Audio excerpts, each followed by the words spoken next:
आज हम chemical kinetics पढ़ेंगे। केमिकल काइनेटिक्स में केमिकल तो आप जानते ही हैं, स्पेशली आपको पढ़ना है काइनेटिक्स। केमिकल से रिलेटेड बहुत सारी चीज़ें होती हैं, जैसे मैकेनिज्म होता है, मैकेनिज्म रिएक्शन मैकेनिज्म आपने बहुत जगह पढ़ा है।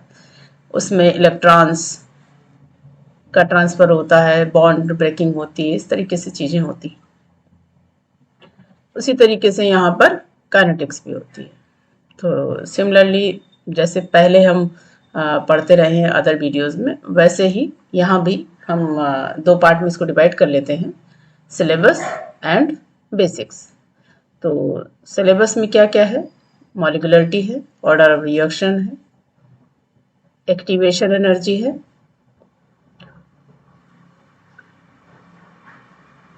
ऑर्डर ऑफ रिएक्शन में आपके सिलेबस में first order reaction, second order reaction है।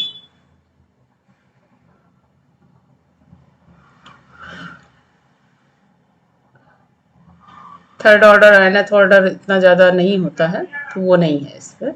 आपको स्पेशली पढ़ना है फर्स्ट ऑर्डर रिएक्शन और second order reaction.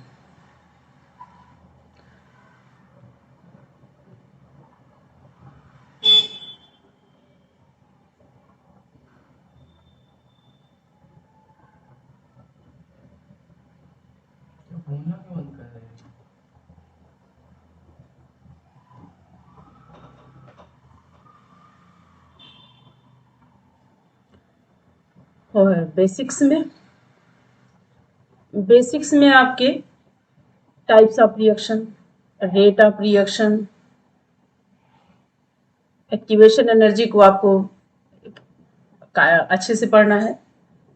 Activation energy से ही रिलेटेड दो और टॉपिक हैं आपके, कोलिजन थ्योरी और थ्रेशोल्ड एनर्जी। उसी में एक छोटा सा टर्म और है, एनर्जी बैरियर। तो ये सारे जो हैं ये आपके बेसिक्स में आते हैं। जैसे ऑर्डर ऑफ रिएक्शन में भी आपके pseudo order reaction, zero order reaction, ये सब भी आपके बेसिक्स में आते हैं। तो ये टॉपिक्स आपको बेसिक्स में पढ़ने रहेंगे। बेसिक पे डायरेक्ट क्वेश्चन नहीं आता है, बट बेसिक की नॉलेज के बगैर आप सिलेबस को कवर नहीं कर सकते हैं, इसलिए बेसिक्स को पढ़ना जरूरी होता है। मेरे जितने भी वीडियो अभी बन रहे हैं वो एक इंट्रोडक्शन वीडियो है, मतलब कोई भी चैप्टर आप पढ़ रहे हैं तो उस चैप्टर को कंप्लीट 1 घंटे में या आधे घंटे में नहीं किया जा सकता है। तो अगर मैं उस चैप्टर को कंप्लीट करने की कोशिश कर रही हूँ एक वीडियो में, तो इसका मतलब मैं उसे इंट्रो के रूप में आपके सामने ला रही हूँ कि आपको एक टर्मिनोलॉजी है या सिंपल डिफिनीशंस हैं, जनरल इंट्रोडक्शन उस चैप्टर का आपको मिल जाएगा। फिर मैं उस पर जितने भी इम्पोर्टेंट टॉपिक्स हैं मैं उनके हर टॉपिक पर एक अलग वीडियो बनाऊंगी। अगर कोई स्पेशल वीडियो आपको पढ़ना है, कोई स्पेशल वीडियो चाहिए आपको, कोई स्पेशल टॉपिक पढ़ना है या कोई सजेशन है, कोई कमेंट है, तो आप उसको कमेंट में ज़रूर भेजिए। जैसे इसमें एक्टिवेशन एनर्जी जो है ये बहुत इंपॉर्टेंट टॉपिक है, और इसके बाद मैं अगला वीडियो भी बनाऊंगी, वो केमिकल काइनेटिक्स में स्पेशली मैं एक्टिवेशन एनर्जी पर ही बनाऊंगी। एटलीस्ट 3 वीडियो तो इस पर बनते ही हैं कि activation energy and rate of reaction and order of reaction, 3 पर तो अच्छा खासा डिस्कशन हो सकता है। तो इनके वीडियो मैं अलग से भी बनाऊंगी, लेकिन अभी फिलहाल आप इनका इंट्रोडक्शन देख लें इस चैप्टर का। केमिकल काइनेटिक्स, केमिकल तो आप जानते ही हैं, केमिकल मतलब केमिस्ट्री के टर्म्स हैं। अब काइनेटिक्स में क्या है, जैसे आपने मैकेनिज्म में पढ़ा, मैकेनिज्म आप पढ़ते हैं, रिएक्शन के मैकेनिज्म होती है, उसमें आयन ब्रेकिंग होती है, आयन फॉर्मेशन होता है, इलेक्ट्रॉन ट्रांसफर होते हैं, बॉन्ड ब्रेकिंग होती है। वैसे ही काइनेटिक्स का में स्पेशली जो पढ़ा जाता है वो होता है रेट ऑफ रिएक्शन। मतलब जो रिएक्शन हो रही है उसकी स्पीड क्या है, वो क्या ड्यूरेशन में हो रही है, उसके इस रेट को यानी कि उसके स्पीड को कौन कौन से फैक्टर या वेरिएबल्स जो हैं वो इफेक्ट कर रहे हैं। जैसे आप देखते हैं कि रस्टिंग ऑफ आयरन है, ये बहुत लॉन्ग टाइम रिएक्शन है। तो जैसे आपको टाइप्स ऑफ रिएक्शन भी हमने इसीलिए इसमें डाला हुआ है कि आप थोड़ा सा एक एक लाइन समझ लीजिए। जैसे आप कई जगह पर रिएक्शन देखते हैं लिखा हुआ रहता है स्लो रिएक्शन, फास्ट रिएक्शन। तो स्लो रिएक्शन वो होगी जिसमें रिएक्शन पता नहीं कब कंप्लीट होगी, कुछ पता ही नहीं होता, बहुत लॉन्ग टाइम लेती है, सालों लग सकते हैं, दसियों हजारों साल लग सकते हैं, उस तरीके से होता है। कई जगह पे रिएक्शन इतना स्पीडली हो जाती है कि काउंटेबल ही नहीं होती है। तो ये आप पढ़ते हैं टाइप्स ऑफ रिएक्शन में, स्लो रिएक्शन और फास्ट रिएक्शन। जैसे रस्टिंग ऑफ आयरन है, ये बहुत लॉन्ग टाइम रिएक्शन है। अच्छा, रिएक्शन का मतलब ये नहीं होता है कि रिएक्टेंट का प्रोडक्ट बन गया बस हो गया। जब तक कंप्लीटली रिएक्टेंट खत्म नहीं हो जाए, पूरी तरीके से प्रोडक्ट में कन्वर्ट नहीं हो जाए, तब तक आप उस रिएक्शन को कंप्लीट नहीं मानेंगे। तो ये होते हैं टाइप्स ऑफ रिएक्शन। अब काइनेटिक्स में स्पेशली आप पढ़ते हैं ROR, यानी कि रेट ऑफ रिएक्शन। अब रेट ऑफ रिएक्शन का मतलब क्या होता है? The change of concentration with time. Rate का मतलब क्या है कि जो रिएक्टेंट से प्रोडक्ट बन रहा है उसका जो कंसंट्रेशन चेंज हो रहा है वो टाइम के साथ हो रहा है, उसको जब रिप्रेजेंट करते हैं तो उसको ROR या रेट ऑफ रिएक्शन कहते हैं। देखिए, टाइप ऑफ रिएक्शन भी हम आपको एक हल्का सा इंट्रोडक्शन दे रहे हैं। स्लो रिएक्शन होती है और फास्ट रिएक्शन होती है। फास्ट रिएक्शन में अधिकतर आपके ऑर्गेनिक रिएक्शंस होती हैं, जैसे एसिड फॉर्मेशन है, या एल्डिहाइड भी बनता है, कन्वर्टिंग होती है, रीअरेंजमेंट होते हैं। तो वो सब रिएक्शंस होती हैं, बहुत फास्ट होती हैं, बहुत स्पीडली होती हैं। बट चाहे स्लो रिएक्शन हो चाहे फास्ट रिएक्शन हो, रेट ऑफ रिएक्शन उन्हीं का निकाला जा सकता है जिनकी स्पीड काउंटेबल होती है। और रेट ऑफ रिएक्शन को बहुत सी चीजें इफेक्ट करती हैं, जैसे टाइम, जैसे टेम्परेचर, प्रेशर, एक्सेट्रा। अब इनको पढ़ने के लिए हमें एक थ्योरी पढ़नी पड़ती है, उसको कहते हैं कोलिजन थ्योरी। कोलिजन नाम से ही पता चलता है टक्कर, यानी कि कोलाइड होते हैं। तो जैसे हम मान लीजिए कि एक हमने कोई बॉक्स ले लिया या कोई भी बर्तन ले लिया, उसमें मॉलिक्यूल्स पड़े हुए हैं बहुत सारे, तो नेचुरली उनमें काइनेटिक एनर्जी भी है और पोटेंशियल एनर्जी भी है। जो चीजें साइलेंट मोड में रहती हैं उनमें पोटेंशियल एनर्जी होती है, जो मूवेबल होती हैं यानी कि डायनेमिक होती हैं उनमें काइनेटिक एनर्जी होती है। तो जो ये मॉलिक्यूल हैं, मान लीजिए एक कहीं पर कलेक्टेड फॉर्म में जमा है, तो वो क्या होगी कि वो एक दूसरे को हिट करेंगे। नेचुरली उनमें थोड़ी बहुत तो काइनेटिक एनर्जी होगी, तो वो एक दूसरे को हिट करेंगे। जब हिट करेंगे तो उसमें से कुछ जो होंगे वो खत्म हो जाएंगे और कुछ जो है एनर्जी गेन करेंगे। तो जब ये एनर्जी गेन करते हैं तो ये और ज्यादा एक्टिव हो जाते हैं। अब इसी के बिहाफ पे बनता है आपका एक्टिवेशन एनर्जी। तो कोलिजन थ्योरी क्या है कि जब ये मॉलिक्यूल एक दूसरे को हिट करते हैं तो उनमें एनर्जी इंक्रीज होती है, और ये एनर्जी जब इतनी इंक्रीज हो जाती है कि ये एनर्जी बैरियर को क्रॉस कर जाता है, तब ये एक्टिवेट हो जाते हैं और अपनी सरफेस को छोड़कर चले जाते हैं। सरफेस को छोड़कर जाने का मतलब एक सीधा सा है कि ये प्रोडक्ट फॉर्मेशन कर देते हैं। तो इसमें दो तरीके की एनर्जी आपको हमने जैसे ऊपर हेडिंग में डाली हुई है, थ्रेशोल्ड एनर्जी और एक्टिवेशन एनर्जी। तो इन जो रिएक्टेंट मॉलिक्यूल हैं इनमें अपनी एक एनर्जी होती है, वो होती है बेसिक एनर्जी। अब जो रिएक्टेंट की एनर्जी है, जब वो हिट करते हैं तो कुछ ना कुछ एनर्जी गेन करते हैं। तो जो ये एनर्जी अदर मॉलिक्यूल से गेन करते हैं एक्टिवेट होने के लिए, एनर्जी बैरियर को क्रॉस करने के लिए, वो एनर्जी होती है थ्रेशोल्ड एनर्जी। और वो जो अमाउंट अब इनके पास होता है, threshold energy plus basic energy, यानी कि वो रिक्वायर्ड अमाउंट ऑफ एनर्जी जो इनको एनर्जी बैरियर को क्रॉस करने के लिए सफिशियंट होता है, वो एनर्जी कहलाती है एक्टिवेशन एनर्जी। इसीलिए नाम से ही उसके एक्टिवेशन पता चलता है। तो वो एनर्जी जो इनको एक्टिवेट इतना कर दे कि ये एनर्जी बैरियर को क्रॉस करके प्रोडक्ट फॉर्मेशन कर दें, वो एनर्जी होती है एक्टिवेशन एनर्जी। और ये एक्टिवेशन एनर्जी बनाने के लिए जो मॉलिक्यूल आपस में एक दूसरे से गेन करते हैं वो होती है थ्रेशोल्ड एनर्जी। जैसे देखिए, अब अच्छा, कोलिजन में भी सारे कोलिजन इफेक्टिव नहीं होते हैं। एक ये चीज भी ध्यान देने वाली है, कोलिजन थ्योरी यही है कि जब तक मॉलिक्यूल एक लिमिटेड जो रिक्वायर्ड अमाउंट ऑफ एनर्जी है वो नहीं मिल जाती, तब तक वो एनर्जी बैरियर को क्रॉस नहीं कर सकता, और जब तक एनर्जी बैरियर को क्रॉस नहीं करेगा तब तक वो नया प्रोडक्ट नहीं बना सकता। तो उनका जो कोलिजन होता है वो इफेक्टिव होना चाहिए, और इफेक्टिव होने के लिए उसमें क्या होना चाहिए, प्रॉपर ओरिएंटेशन होना चाहिए। तो ऐसा नहीं कि कोई भी कोलिजन हुआ उसके बाद उनमें एक्टिवेशन एनर्जी आई जाएगी। उसमें कुछ ऐसे कोलिजन भी होते हैं जो बिल्कुल ही खत्म हो जाते हैं, उनका कोई मतलब ही नहीं होता है। तो इसलिए जो कोलिजन है वो इफेक्टिव कोलिजन होना चाहिए। और इफेक्टिव कोलिजन कौन सा कोलिजन होगा? जिसमें मॉलिक्यूल्स में आपस में प्रॉपर ओरिएंटेशन होगा। तो ये देखिए एक शॉर्ट में आपको रिप्रेजेंटेशन है। वैसे तो एनर्जी बैरियर को दिखाना एक हाइपोथेटिकल ही है, लेकिन आप देख सकते हैं कि एक ग्राफ जैसा बना हुआ है, जो आप किसी भी मॉलिक्यूल को अगर एनर्जी बैरियर को क्रॉस करना है तो उसके पास एक्टिवेशन एनर्जी होनी चाहिए, तभी वो प्रोडक्ट बना पाएगा।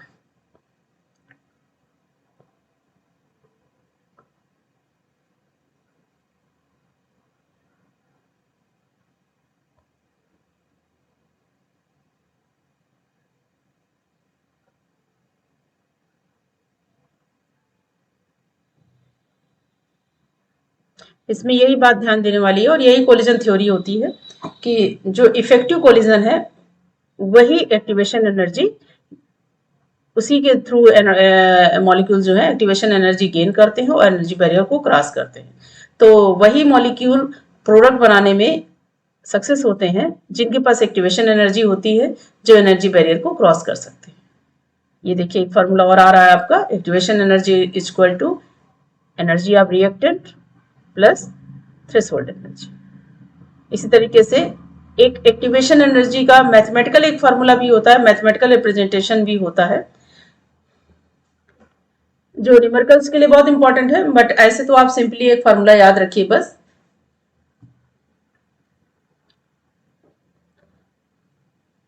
अब अगला टॉपिक आपका है मॉलिक्यूलरिटी।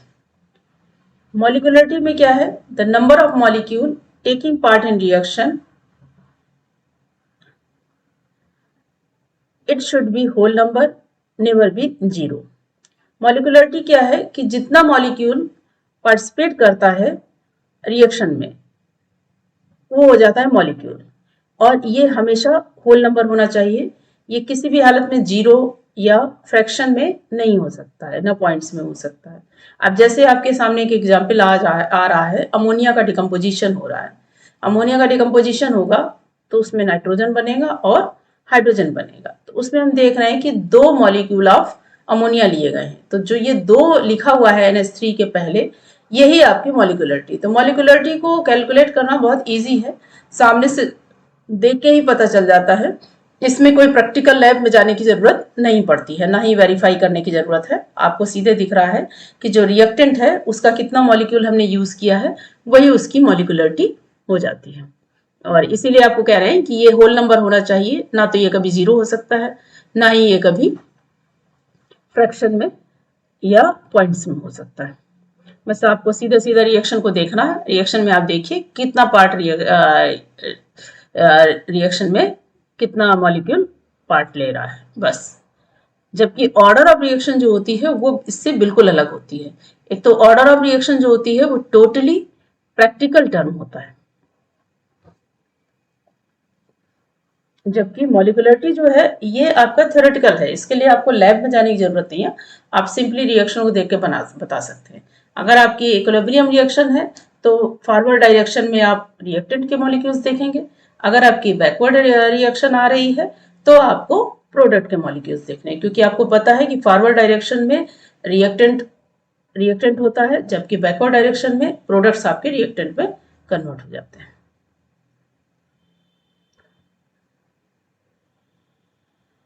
तो ये आपकी मॉलिक्यूलरिटी है। उसके बाद अगला टॉपिक आपका है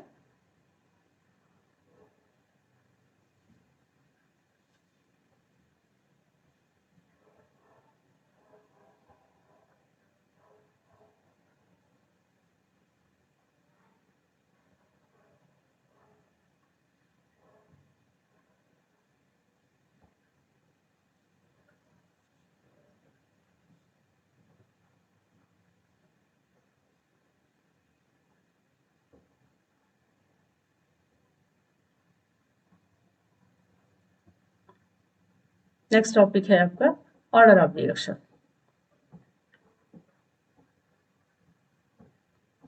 ऑर्डर ऑफ रिएक्शन मॉलिक्यूलरिटी से बिल्कुल अपोजिट है। ऑर्डर ऑफ रिएक्शन आप देखकर नहीं बता सकते, ना हाइपोथेटिकली आप बता सकते हैं, इसको टोटली प्रैक्टिकली वेरीफाई किया जाता है तभी आप बता सकते हैं। इसमें क्या है, the number of molecule change their concentration during reaction. Reaction के टाइम में जिन मॉलिक्यूल्स की कंसंट्रेशन चेंज होती है वही ऑर्डर ऑफ रिएक्शन को डिसाइड करते हैं। ये जरूरी नहीं है कि हमने 2 मॉलिक्यूल लिए अमोनिया के तो वही हमारे दोनों के दोनों की कंसंट्रेशन चेंज हो जाए। हो सकता है एक ही की हो सकता है आधे की हो। तो ऑर्डर ऑफ रिएक्शन कितना भी अमाउंट हो सकता है, 0 भी हो सकता है, फ्रैक्शन में भी आ सकता है, पॉइंट्स में भी आ सकता है, कितना भी आ सकता है। तो ये जो है, और इसको कहीं भी आप देख कर नहीं बता सकते, इसको जब तक प्रैक्टिकली वेरीफाई नहीं किया जाता तब तक इसको आप नहीं बता सकते। तो ऑर्डर ऑफ रिएक्शन जो आपकी है वो इसीलिए कई मैनी टाइप्स होती है, zero order reaction, zero order reaction, first order reaction, second order reaction. होती तो थर्ड ऑर्डर एनथ ऑर्डर आगे भी देख सकते हैं, बट उसका बहुत ज्यादा इंपॉर्टेंस नहीं है, मेन ला आपकी चलती है सेकेंड ऑर्डर रिएक्शन तक। तो सेकेंड ऑर्डर रिएक्शन तक आपको पढ़ना रहता है। ऑर्डर ऑफ रिएक्शन कभी भी थ्योरेटिकली नहीं बताई जा सकती, इसके लिए लैब में जाना जरूरी होता है, यानी कि लैब का जो रिजल्ट है वो जब तक आप नहीं देखेंगे, जब तक आप नहीं पढ़ेंगे, तब तक आप नहीं बता सकते।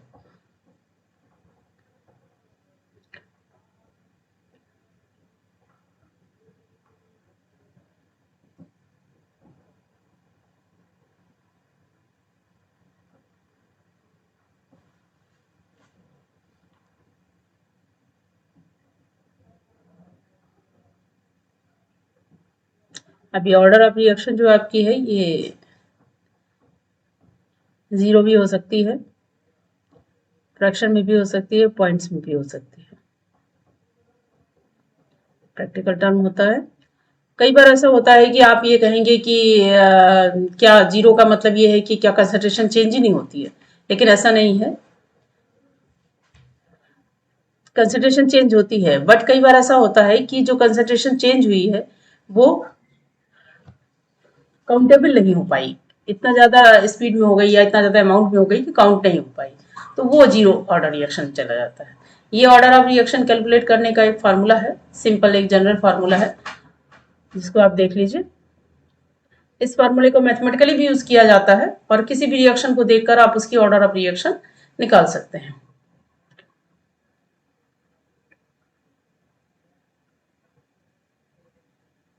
इसमें टी जो है टाइम है, एन जो है ऑर्डर ऑफ रिएक्शन है, के जो है रेट कांस्टेंट है, और ए और ए नॉट एक दो टर्म और आएंगे इसमें। ए जो है वो कंसंट्रेशन आफ्टर रिएक्शन है, मतलब जो डिकम्पोज होकर कंसंट्रेशन बची है वो वही, और ए नॉट जो है वो इनिशियल कंसंट्रेशन मानी जाएगी।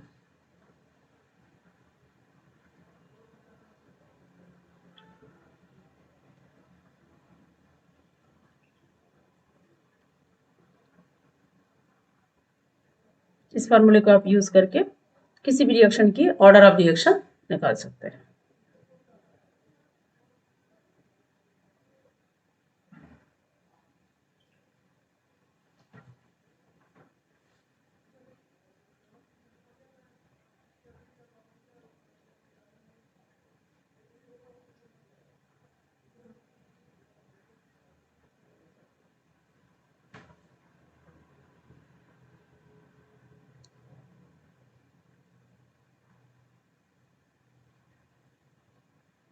अभी टाइप्स ऑफ रिएक्शन है, जिसमें आपकी जीरो ऑर्डर रिएक्शन है, जैसे आपको बताया कि रिएक्टेंट की कंसंट्रेशन पर डिपेंड नहीं करता है, क्योंकि इतनी ज्यादा स्पीड में चेंज हो रही है या इतने ज्यादा अमाउंट में चेंज हो रहा है कंसंट्रेशन कि उसको काउंट नहीं किया जा सकता है। तो रेट ऑफ रिएक्शन जो है वो उस पर डिपेंड नहीं करती है, तो वो हो जाती है zero order reaction.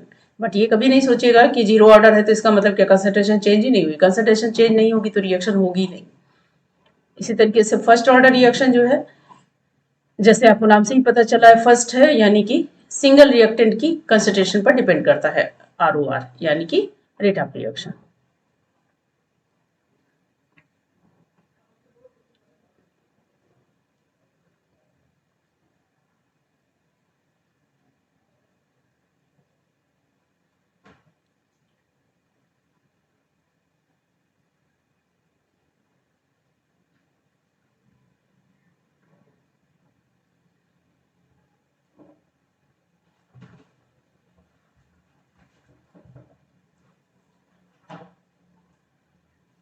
Similarly second order reaction है तो उसका जो है ROR डिपेंड करेगा मोर देन वन, यानी कि टू पे। आप सेकंड के बाद आप थर्ड में चले जाइए, nth में चले जाइए, तो वो जितने ज्यादा रिएक्टेंट आपके कंसंट्रेशन, जितने ज्यादा रिएक्टेंट की कंसंट्रेशन इफेक्ट करेगी ROR को, उसी के हिसाब से ऑर्डर रिएक्शन कहा जाता है। लेकिन मोस्ट प्रोबेबली जो है वो फर्स्ट ऑर्डर सेकेंड ऑर्डर ही कॉमन रिएक्शन मानी जाती है।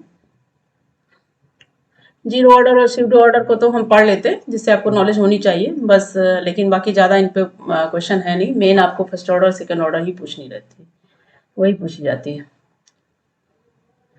इसी में एक आपकी स्यूडो ऑर्डर, स्यूडो का मतलब होता है आभासी, यानी कि आभास हो।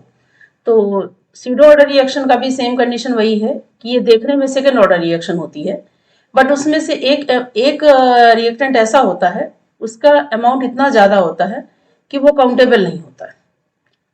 जैसे आप हाइड्रोलिसिस करते हैं, कुछ हाइड्रोलिसिस की रिएक्शंस ऐसी होती हैं जिसमें वाटर मॉलिक्यूल कितना ज्यादा लिए जा रहे हैं, उनकी कंसेंट्रेशन कितनी ज्यादा चेंज हो रही है, वो काउंटेबल नहीं होता है। तो उसमें फिर यही होता है कि आपका जो सिंगल रिएक्टेंट बचा, उसी पर रेट ऑफ रिएक्शन डिपेंड करती है। इसलिए वो देखने में सेकेंड ऑर्डर रिएक्शन होती है, बट वो रियल में फर्स्ट ऑर्डर रिएक्शन होती है। इसलिए उसको कहा जाता है स्यूडो ऑर्डर रिएक्शन।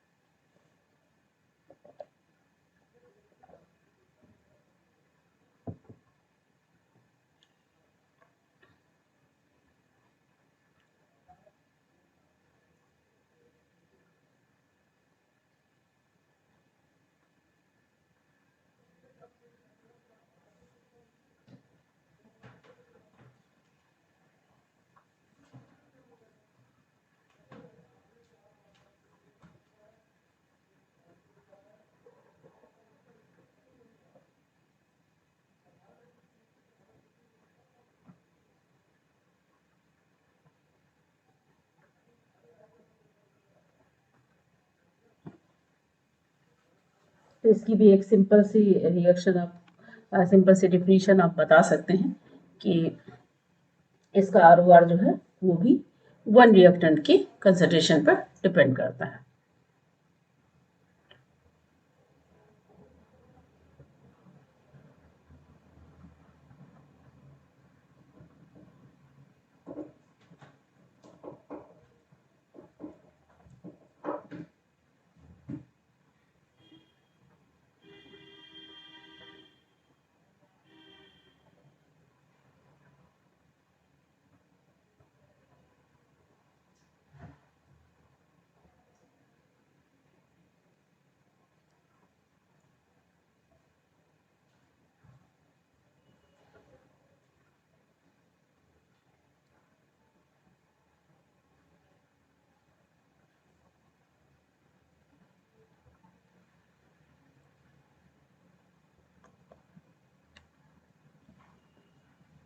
तो ये आपकी चार type of order of reaction है: zero order, first order, second order, pseudo order.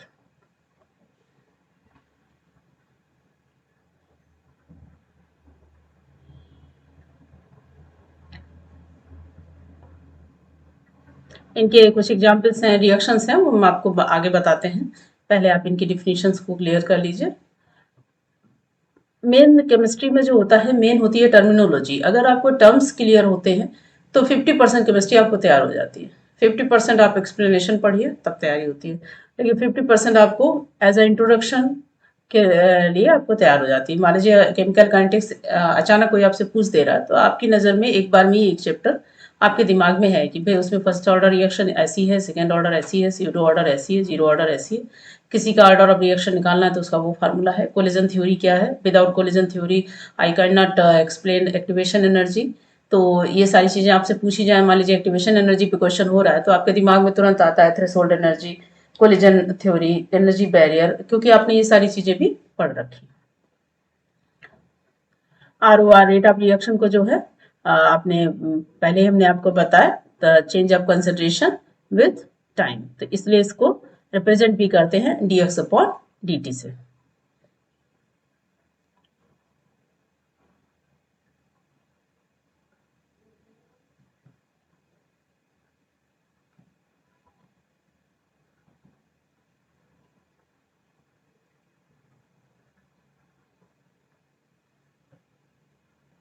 dx का मतलब है कि कितना अमाउंट डिकम्पोज हुआ है विथ रेफरेंस टाइम, तो विथ रिस्पेक्ट ऑफ टाइम, तो इसलिए इसको रिप्रेजेंटेशन करने का भी यही फार्मूला है dx अपॉन dt। अब रेट ऑफ रिएक्शन के कुछ फार्मूलाज हैं।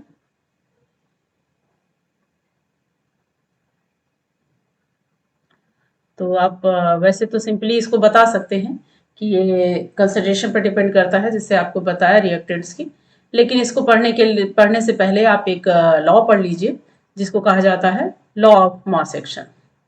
नाम सुना होगा शायद आपने। अब लॉ ऑफ मास एक्शन जो है वो किस पर डिपेंड करता है, तो उसके लिए आपको पहले पता होना चाहिए कंसंट्रेशन एक्चुअली होती क्या है। कंसंट्रेशन या सांद्रता, बहुत बार आपने हिंदी में इसको सुना होगा।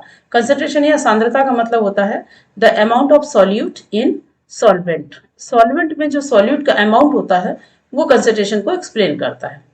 तो इसको जनरली जो बोलते हैं वो बोलते हैं ग्राम पर लीटर में, बट ये कंसंट्रेशन की यूनिट्स और भी हैं, जैसे मोल पर लीटर, जैसे पर केजी में भी देख सकते हैं, इक्विवेलेंट वेट में, इक्विवेलेंट्स में भी देखा जाता है, जैसे नॉर्मेलिटी है। तो ये सारे इसके यूनिट्स हैं, नॉर्मेलिटी, मोलरिटी, मोलैलिटी, ग्राम पर लीटर। तो जो लॉ ऑफ मास एक्शन है वो आपका कंसंट्रेशन को मोल्स में एक्सप्लेन करता है, यानी कि मोलर कंसंट्रेशन, उसको कहा जाता है एक्टिव मास, और उसको रिप्रेजेंट करते हैं बड़े ब्रैकेट से। तो लॉ ऑफ मास एक्शन क्या कहता है कि सबसे पहले तो इसके बारे में देख लीजिए कि ये दो साइंटिस्ट थे, गुलबर्ग और बागे, इन्होंने दिया था लॉ ऑफ मास एक्शन, और इन्होंने क्या बताया है।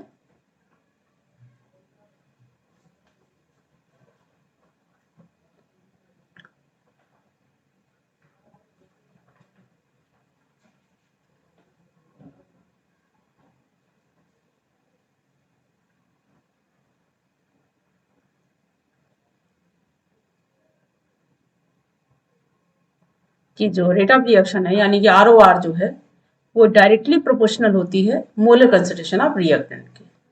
अगर मोर देन वन रिएक्टेंट है तो वो product of molar concentration of reactant के डायरेक्टली प्रोपोर्शनल हो जाएगी, जिसमें आपने K1 upon K2 equal to के एक फार्मूला कभी देखा हो अगर, तो इंटर में है स्पेशली ये।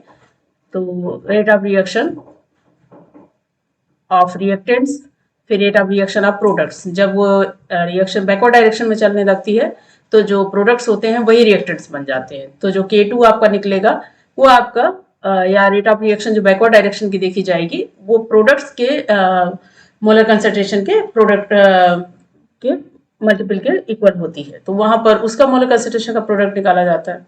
तो उसको इक्विलिब्रियम कांस्टेंट आपने पढ़ा होगा कभी, उसको अभी बहुत ज़्यादा नहीं है, फिर मैं जब रेट ऑफ रिएक्शन पे पूरा एक वीडियो बनाऊंगी तब उसमें मैं मोलर कंसंट्रेशन और इक्विलिब्रियम कांस्टेंट इन सब के बारे में बहुत डिटेल में बताऊंगी।